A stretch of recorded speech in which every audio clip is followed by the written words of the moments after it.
عاجل، تاليسكا يعلن رحيله عن النصر.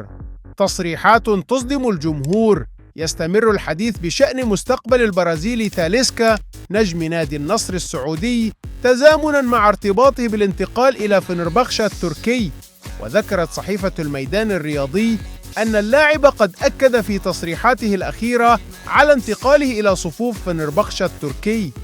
وتحدث تاليسكا قائلاً: عقدت اتفاقاً خلال الساعات القليلة الماضية مع نادي فنربخشة التركي خلال الفترة الحالية، وسأذهب إلى تركيا من أجل الانتظام في تدريبات الفريق التركي بصورة رسمية خلال الفترة القادمة. وحسب صحيفة عكاظ، رفض ماجد الجمعان قرار بيع تاليسكا بسبب عدم وجود عروض تفيد خزينة النصر. ويشير المصدر إلى رفض لخروج ساديو ماني جناح الفريق في الشتوية بسبب عدم وجود عروض مجزية. ويتطلع النصر للعودة إلى المنافسة في النصف الثاني من الموسم والفوز بلقب الدوري ودوري أبطال آسيا لكرة القدم.